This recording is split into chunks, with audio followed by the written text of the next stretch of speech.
হয়েছে, ওনাকে যেভাবে কটূক্তি করা হয়েছে, তাহলে এখানে দাঁড়ানো যাবে না, এখানে দাঁড়ানো যাবে না, এখানে দাঁড়ানো যাবে না স্যার। কেন? আপনারা প্রশাসনের কিছু করতেছেন কেন? এখানে করা যাবে না, আসেন, চলে আসেন, এদিকে চলে আসেন, কেন দাঁড়ানো যাবে না? এদিকে চলে আসেন আপনি। দাঁড়ানো যাবে না কেন? কেন দাঁড়ানো না? এই বঙ্গবন্ধু হচ্ছে এই দেশের স্বাধীনতা ঠিক আছে, আপনি চলে আসেন, এদিকে চলে আসেন। আপনাদের এখানে দাঁড়ায় আছেন আজকে এই পোশাকে চলে আসেন। স্বাধীনভাবে আমাকে যে বলতেছেন চলে আসেন, এটা বলতে এই আপনি এদিকে পারতেন? আসেন, এদিকে আসেন। এখানে নাটক করা যাবে না, আসেন, চলে কিসের আসেন। নাটক করা? আর রাখেন আপনি। কিসের নাটক আসেন। করে? কিসের নাটক করে? এই আমাদের মহিলা হ্যাঁ? কিসের নাটক করে? সব জায়গায় নেই নাটক, আপনারা সব জায়গায় এরকম নাটক নাটক বলে বাংলাদেশটা এই জায়গা ধ্বংস কই? করে দিচ্ছেন। আপনার পরিচয় কি? আপনার পরিচয় কি? আপনি কোথা থেকে আসেন?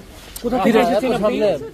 হ্যাঁ, আজিমপুর থেকে আসছি, বর্তমানে আজিমপুর থেকে। এখানে আসছি যে বঙ্গবন্ধুর বাড়ি দেখার জন্য, ওনার স্মৃতিস্তম্ভে ওনার পতাকা নিয়ে একটু দাঁড়াবো, এর জন্য আসছি।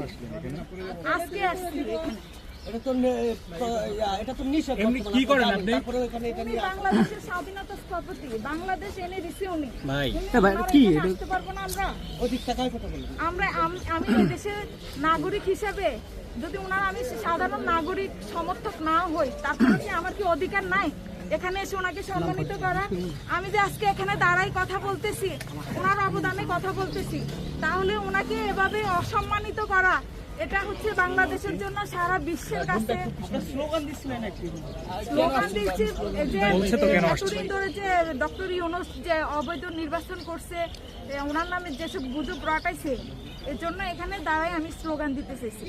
অবৈধ নির্বাচন কিভাবে ভাবলেন? দেশের মানুষ মনে করছে কি স্লোগান দিয়ে আপনি কি স্লোগান দিচ্ছেন? 50% মানুষের সমর্থন নাই, সেখানে এটা কিভাবে বৈধ নির্বাচন হবে? জয় বঙ্গবন্ধু। আবার একটু বলেন। জয় বাংলা, জয় বঙ্গবন্ধু। আপনার একটু পরিচয় দিন। আমি আওয়ামী লীগের কর্মী, আওয়ামী লীগের সমর্থক, শেখ হাসিনার কর্মী। আপনি শেখ হাসিনার কর্মী কোথাকার? আমি আমার বাড়ি কুমিল্লা। কুমিল্লা থেকে এসেছেন আপনি? জি। আপনার সঙ্গে কে? বাচ্চা আমার। কই? জি। এখন আপনি কি শ্রদ্ধা নিবেদন করেছেন? শ্রদ্ধা নিবেদন করতে পারি নাই, ঢুকতেই দিচ্ছে না। এখানে পতাকা নিয়ে দাঁড়াইছি, পতাকা নিয়ে দাঁড়ানোর পরে তো দেখছেন যে আমার হ্যান্ডমাইকটা নিয়ে গেছে। এখন আপনি কি চান এখন? এখন চাই যে ওনারা যে গণতন্ত্র বলে, এই যে মাননীয় প্রধানমন্ত্রী শেখ হাসিনাকে যে এভাবে দেশ থেকে বাধ্য করছে, স্বৈরাচার বলে খেদাইয়ে দিছে, তাহলে গণতন্ত্র মানে কি?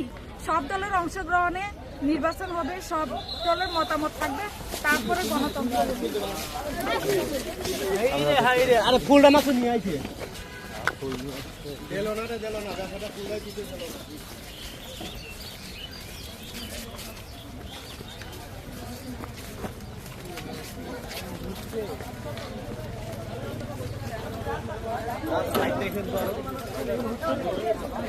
দর্শক আপনারা দেখতে পাচ্ছেন